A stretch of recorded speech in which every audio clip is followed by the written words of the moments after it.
welcome to the Soul Warrior Network, where you will liberate your true self. This week's topic is unprocessed E-motions. So without further delay, welcome, Jeffrey. All right. Wow, that gets me excited. Okay, so emotions. Emotions can get trapped many different ways. So emotion can get trapped at the cellular level. It can get trapped in the emotional body as well.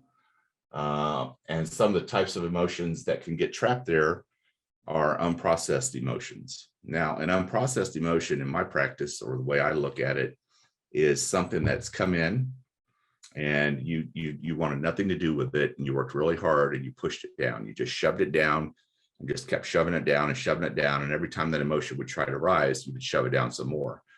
And eventually the body holds on to it.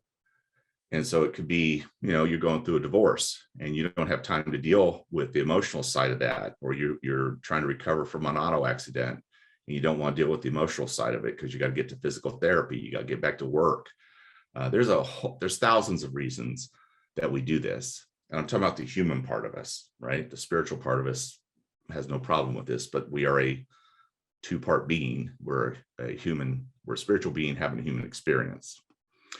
So you push this emotion down over and over and over again, and it gets locked. It doesn't ever move forward. It doesn't ever release. And then what happens is that becomes a trapped emotional trauma. And if you remember, this represents the human side of you.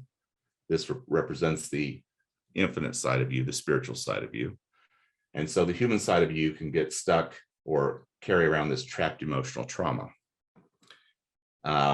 And that causes us big problems because this trapped emotional trauma then is always there. It's hanging in the background. You're aware of it. It's like, it's a sack like you put over your shoulder and you shoved it in there and you're carrying it around with you. And if you get really good at unprocessing or not processing emotions, you just keep filling up that sack. And then you end up in midlife or later in life and you feel drained. You feel less enthusiastic. You feel unhappy. You've got emotional baggage, literally emotional baggage that you're carrying around. Trapped emotional trauma could be, again, at the cellular level. It can be in the emotional body as well. Okay. So one way of identifying it is to call it unprocessed emotion. That's going after the sack where this trauma is stored. Now, where we get into problems is not being in the present moment. And I'm going to bring this back around full circle here. Your life is happening right here, right now. This is your life. This time we're spending together, this time that we're communicating and sitting in a circle or energetic circle. We've built this field, this container. This is your life. The past is nothing but a memory. The future is nothing but a dream. And when we focus too much in the past, because of these trapped emotional traumas, that can lead to depression, ultimately. And there's a lot of different levels of depression, a lot of different levels, mild depression, all the way to severe depression requiring some kind of medication or some kind of intervention or help. And that trapped emotional trauma also can feed the anxiety. So you're either sitting over here in the past, thinking about the past, ruminating about this, or feeling this and not even know that you have it or know that it's there. Because sometimes I've also found unprocessed emotions can be situations that you went through that you have no memory of anymore. The trauma is still in the body, but your conscious memory of it does not exist. You couldn't recall it. If I sat down and I said, hey, what about this thing that happened on September 10th, 1975? I could see clearly on your date, your timeline, something happened here. Yeah, I don't know. I don't know. And somebody could even remind you of it, and your conscious mind has let it go. So you're literally suffering for something you have no recollection of. Get your head around that one for a minute. You literally can be suffering for something you have no longer a recollection of. And so you sit there in your life and you look around, you go, well, I've got it pretty cool. This is great. But I'm not happy. Oh, this is wonderful. I got a roof over my head. I got a loving spouse. I have children, and I got a car. I got my dream car. I've got this, that, and the other thing. But you're not happy. And that's because of these unprocessed emotions that are trapped in the emotional body or in the cellular level of the body that's still impacting you energetically, that you're still dealing with at some level, and you don't even know what they are. Depression is when you're focused on the past. Anxiety comes around when you're focused on the future. What if this happened? What if that happened? What if this goes on? What if this goes wrong? What happens here? You lose things like self-confidence. You have a low self-esteem. So now, one of the things that can cause this, I'm going to give you another example here, is the degree to which you felt wanted at birth. The degree to which you felt wanted at birth. Okay. That's a huge unprocessed emotion because you have no idea that's even there. Now, what do I mean by that? Well, it's a story that you told yourself somewhere along your timeline. You were born, you come into a family of origin. And I say wanted at birth, but that's just the way I reference the energy. But it could have happened anytime. It could happen age 1, 2, 3, 5, 10. You could change this at some level at 17, 20, 30, 40. I've seen that too.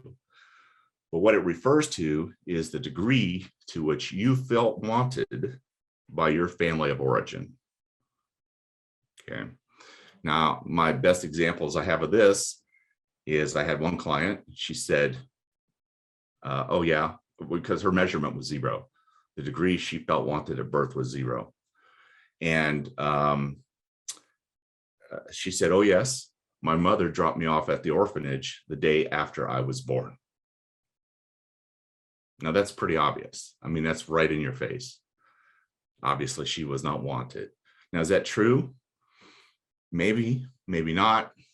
Maybe circumstances were such that her mother knew that she could not raise a daughter. Maybe circumstances were such that her mother, was going to be beaten if she came home, with a child.